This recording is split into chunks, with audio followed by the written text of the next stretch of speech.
सम शनिश्चराय नमः। प्रेम से बोलिए शनिदेव महाराज की जय। हे प्रिय भक्तों, आज की इस वीडियो में आप सभी के लिए लाए हैं शनिदेव महाराज की बहुत ही दुर्लभ एवं पावन व्रत कथा। आज शनिवार के दिन शनिदेव की कथा को सुनने मात्र से ही शनिदेव की कृपा सदा सर्वदा आप सभी पर बनी रहेगी। तो आप सभी से अनुरोध है कि इस कथा को पूरे भक्ति भाव और प्रसन्न मन चित्त से पूरा अवश्य सुने और कमेंट बॉक्स में शनिदेव महाराज की जय लिखना बिल्कुल भी मत भूलिएगा। आइए सर्वप्रथम गौरी पुत्र गणेश को याद करके सुनते हैं शनिदेव महाराज की ये दुर्लभ एवं पौराणिक व्रत कथा। तो प्रेम से बोलिए शनिदेव महाराज की जय। शनिदेव को ग्रहों का राजा कहा जाता है। भगवान भोलेनाथ ने इन्हें न्याय के देवता की उपाधि दी है। शनिदेव को बहुत ही जल्दी क्रोध आता है। इसी क्रोध की वजह से पिता सूर्य से इनकी नाराजगी बनी रहती है। इनके क्रोध से सभी बचने की कोशिश करते हैं, वरना व्यक्ति पर मुसीबतों का पहाड़ टूट पड़ता है। इसलिए इन्हें प्रसन्न करने के लिए शनिवार का व्रत रखा जाता है। व्यक्ति शनि दोष से बचने और उन्हें शांत रखने के लिए अनेक उपाय करते हैं। शनि कृपा से व्यक्ति को सुख और वैभव की प्राप्ति होती है। जो लोग शनिवार को व्रत करते हैं उनको पूजा के समय शनिवार व्रत की कथा का श्रवण अवश्य ही करना चाहिए। एक बार सभी 9 ग्रहों सूर्य, चंद्र, मंगल, बुध, बृहस्पति, शुक्र, शनि, राहु और केतु में बहस हो गई। कौन सबसे बड़ा है? आपस में लड़ने के बाद सभी देवराज इंद्र के पास पहुंच गए। इंद्र असमंजस की स्थिति में निर्णय नहीं कर दे पाए, परंतु उन्होंने सभी ग्रह को सुझाव दिया कि पृथ्वी पर राजा विक्रमादित्य हैं। यही उनका फैसला कर सकते हैं, क्योंकि वो बहुत ही न्यायप्रिय राजा हैं। सभी पृथ्वी पर राजा विक्रमादित्य के पास गए और अपने अपने आने का कारण बताया। राजा उनकी समस्या को सुनकर बहुत ही परेशान हो गए। उनका चिंतित होना लाजमी था, क्योंकि जिसको भी छोटा बताते तो वो गुस्सा होकर जाएंगे। राजा के काफी सोच विचार के बाद उन्हें एक उपाय सूझा। उन्होंने स्वर्ण, रजत, कांस्य, पीतल, सीसा, रांगा, जस्ता, अभ्रक और लोहे से 9 सिंहासन का निर्माण करवाया। उन्हें उपयुक्त क्रम में रख दिया। सबसे निवेदन किया कि क्रमानुसार सिंहासन पर आसन ग्रहण करें। शर्त रखा गया कि जो सबसे अंतिम में सिंहासन पर आसन ग्रहण करेगा वही सबसे छोटा माना जाएगा, जिसकी वजह से शनिदेव सबसे बाद में आसन प्राप्त कर सके और सबसे छोटे कहलाए। क्रोध के आवेश में आकर शनिदेव ने सोचा कि राजा ने यह जानबूझकर किया है। कुपित होकर राजा से कहा कि राजा, तो मुझे नहीं जानता है। सूर्य 1 राशि में महीना, चंद्रमा 2.25 महीने 2 दिन और मंगल 1.5 महीना, बृहस्पति 13 महीना, बुध और शुक्र 1-1 महीने विचरण करते हैं। लेकिन मैं 2.5 से 7.5 साल तक रहता हूँ। मैंने बड़े बड़े का विनाश किया है। श्री राम की 7.5 आने पर उन्हें जंगल जंगल भटकना पड़ा और रावण की आने पर लंका को बंदरों की सेना से परास्त होना पड़ा। क्रोधित शनिदेव ने राजा से कहा कि हे राजा, अब आपको सावधान रहने की जरूरत है। इतना कहकर शनिदेव कुपित अवस्था में वहां से चले गए। समय गुजरता गया और काल चक्र का पहिया घूमते हुए राजा की 7.5 भी आ गई। तब शनिदेव घोड़ों का सौदागर बनकर राजा के राज्य में गए। उनके साथ अच्छे नस्ल के बहुत सारे घोड़े थे। जब राजा को सौदागर के घोड़ों का पता चला तो अश्वपाल को अच्छे घोड़े खरीदने के लिए भेजा। अश्वपाल ने कई अच्छे घोड़े खरीदे। इसके अलावा सौदागर ने उपहार स्वरूप एक सर्वोत्तम नस्ल के घोड़े को राजा की सवारी हेतु दिया। राजा विक्रमादित्य जैसे ही उस घोड़े पर बैठे, वह सरपट वन की ओर भागने लगा। जंगल के अंदर पहुंचकर वह गायब हो गया। भूखा प्यासा की स्थिति में राजा जंगल में भटकते रहे। अचानक एक ग्वाला दिखा, जिसने राजा की प्यास बुझाई। राजा ने प्रसन्नता पूर्वक उसे अपनी अंगूठी देकर नगर की तरफ चले गए। वहां एक सेठ की दुकान पर पहुंचकर उन्होंने जल पिया और अपना नाम बीका बताया। भाग्यवश उस दिन सेठ की खूब आमदनी हुई। सेठ बहुत खुश होकर उन्हें अपने साथ घर लेकर आया। सेठ के घर में खूंटी पर एक हार टंगा था, जिसको खूंटी निकल रही थी। कुछ ही देर में हार पूरी तरह से गायब हो गया। सेठ वापस आया तो हार गायब था। उसे लगा कि बीका ने ही उसे चुराया है। सेठ ने बीका को कोतवाल से पकड़वा दिया और दंड स्वरूप राजा उसे चोर समझकर हाथ पैर कटवा दिए। अपंग अवस्था में उसे नगर के बाहर फेंक दिया गया। तभी वहां से एक तेली निकल रहा था, जिसको बीका पर दया आ गई। उसने बीका की अपनी गाड़ी में बैठा लिया। बीका अपनी जीभ से बैलों को हाँकने लगा। कुछ समय पश्चात राजा की सनी दशा समाप्त हो गई। वर्षा काल आने पर बीका मल्हार गाने लगा। एक नगर की राजकुमारी मनभावनी ने मल्हार सुनकर मन ही मन प्रण कर लिया कि जो भी इस राग को गा रहा है वो उसी से विवाह करेगी। उन्होंने दासियों को खोजने के लिए भेजा, परंतु वापस आकर उन सभी ने बताया कि वह एक अपंग आदमी है। राजकुमारी यह जानकर भी नहीं मानी और अगले दिन ही वह अनशन पर बैठ गई। जब लाख समझाने पर राजकुमारी नहीं मानी, तब राजा ने उस तेली को बुलवा भेजा और बीका से विवाह की तैयारी करने के लिए कहा। बीका से राजकुमारी का विवाह हो गया। एक दिन बीका के स्वप्न में शनिदेव ने आकर कहा कि देखा राजन, तुमने मुझे छोटा बताकर कितना दुख झेला है।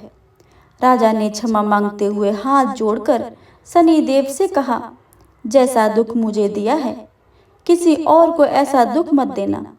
शनिदेव इस विनती को मान गए और कहा कि मेरे व्रत और कथा से तुम्हारे सारे कष्ट दूर हो जाएंगे। जो नित्य नियम मेरा ध्यान करेगा और चींटियों को आटा देगा, उसकी सारी मनोकामनाएं पूर्ण हो जाएंगी। शनिदेव ने राजा को हाथ पैर भी वापस कर दिए। दूसरे दिन सुबह राजकुमारी की आंखें खुली तो वह आश्चर्यचकित हो गई। बीका ने मनभावनी को बताया कि वह उज्जैन का राजा विक्रमादित्य है। मनभावनी खुशी से फूली नहीं समा रही थी। राजा और नगरवासी सभी अत्यंत प्रसन्न हुए। सेठ ने जब यह सुना तो वह पैरों में गिरकर क्षमा मांगने लगा। राजा ने कहा कि यह सभी शनिदेव के क्रोध से हुआ है और इसमें किसी का कोई दोष नहीं है। सेठ ने निवेदन करते हुए कहा कि मुझे शांति तभी मिलेगी जब आप मेरे घर चलकर भोजन करेंगे। सेठ ने कई प्रकार के व्यंजनों से राजा का सत्कार किया।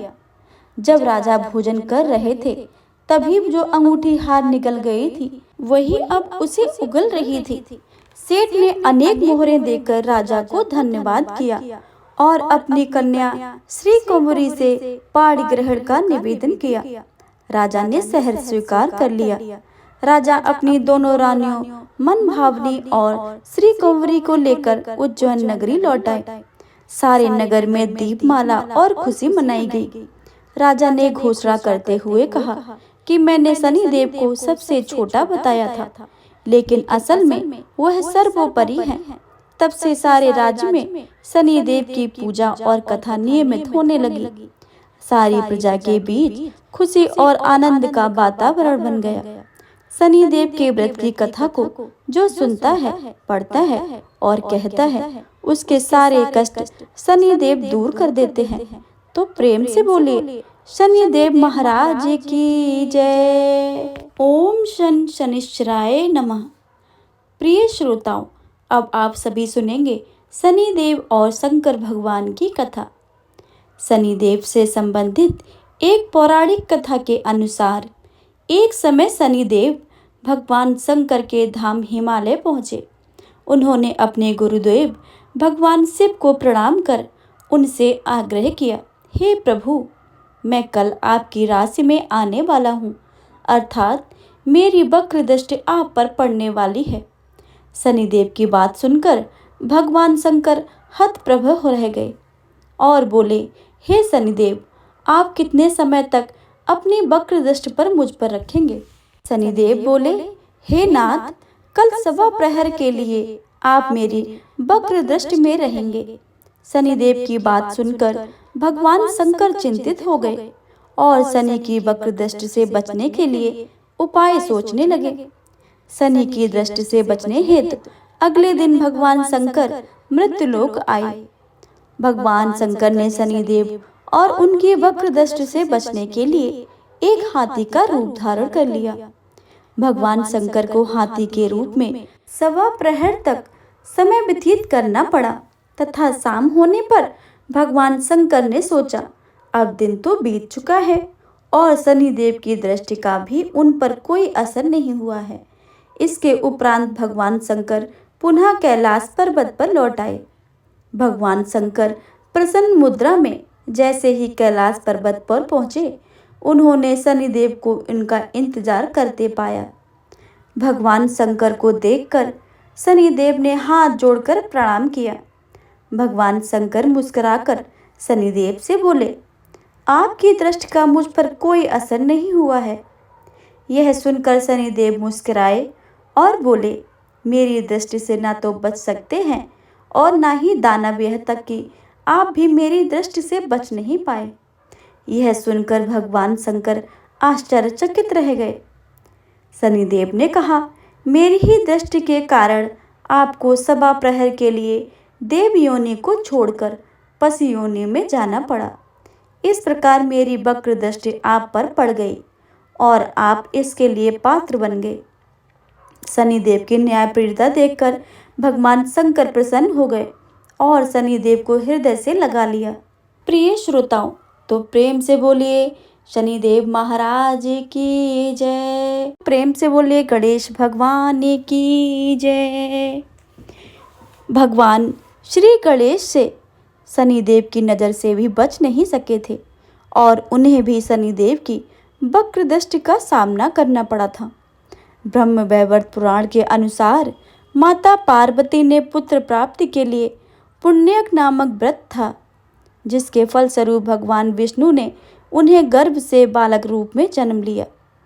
जन्म के पश्चात सभी देवी देवता शिव पार्वती को बधाई देने और बालक गणेश को आशीर्वाद देने के लिए बारी बारी उपस्थित हुए, परंतु शनिदेव ने बालक गणेश को ना तो देखा और ना ही उनके पास गए। माता पार्वती को यह बात अपने पुत्र को अपमान लगी और वो रुष्ट हो गई। दरअसल पार्वती जी को शनिदेव की पत्नी द्वारा दिए गए श्राप के बारे में पता नहीं था कि उनकी दृष्टि पड़ते ही हानि हो सकती है। उन्हें लगा कि शनि उनके पुत्र का अपमान कर रहे हैं। उन्होंने कहा कि सूर्यपुत्र अपनी गर्दन क्यों झुक रखी है, मेरे व मेरे पुत्र की ओर तो देखो, तुम मेरे पुत्र को देख क्यों नहीं रहे हो। इस पर शनिदेव ने कहा कि माते, मेरा नहीं देखना ही अच्छा है, क्योंकि सभी प्राणी अपने अपने करने का फल भोगते हैं। मैं भी अपनी करनी का फल भोग रहा हूँ। ऐसा कहकर शनिदेव अपने श्राप के बारे में बताते हैं। तब माता पार्वती ने कहा कि सब कुछ ठीक होगा, तुम्हारे देखने पर कुछ अमंगल नहीं होगा, क्योंकि यह मेरा पुत्र है और इसे सभी देवी देवताओं ने आशीर्वाद दिया है। शनिदेव ने माता की पार्वती की रुष्ट स्वभाव समझकर उनकी आज्ञा मान ली और बालक गणेश को देख लिया, परंतु शनिदेव की दृष्टि पड़ते ही नवजात बालक का सिर धड़ से अलग होकर भस्म होकर ब्रह्मांड में विलीन हो गया। माता पार्वती अपने पुत्र की ऐसी दशा देखकर बेहोश हो गई। तब माता पार्वती को इस आघात से बाहर निकालने और उनके क्रोध से बचने के लिए तत्काल ही भगवान विष्णु अपने वाहन गरुड़ पर सवार होकर उत्तर दिशा में स्थित पुष्पभद्रा नदी के तट पर गए और उन्होंने एक हथनी को देखा जो अपने बालक की ओर पीठ किए बैठी थी। इस संबंध में यह भी कहा जाता है कि उन्होंने देखा कि एक हथनी अपने नवजात शिशु को देखकर उत्तर दिशा में सिर करके सो रही थी। विष्णु भगवान ने शीघ्र ही सुदर्शन चक्र से नवजात गज शिशु का मस्तक काट लिया और वे उसे लेकर शिवलोक पहुँचे और माता पार्वती के बालक के धड़ पर लगाकर उसके प्राण वापस कर दिए। बाद में जब माता पार्वती को होश आया तो उन्होंने शनिदेव को श्राप दिया, परंतु सभी देवताओं ने शनि का पक्ष लेकर कहा कि उनकी कोई गलती नहीं है। आपको तो यह इतनी सारी बातें बता दी कि आपके बालक को क्यों नहीं देख रहे हैं, किंतु आपकी जिद पूरी करने हेतु ही शनिदेव ने आपके पुत्र को देखा। इसमें इनका कोई कसूर नहीं है। तब माता पार्वती ने शनिदेव को क्षमा कर दिया और श्राप को एक पैर की विकलता के रूप में परिवर्तित कर दिया। इस तरह भगवान शिव और गणेश दोनों ही शनिदेव की नजर से बच नहीं पाए थे। प्रेम से बोलिए शनिदेव महाराज की जय। हे प्रिय भक्तों, अब आप सभी श्रवण करिए शनिदेव का चालीसा। शनिदेव के चालीसे को पढ़ने से और सुनने से सभी कष्ट और संकट दूर हो जाते हैं।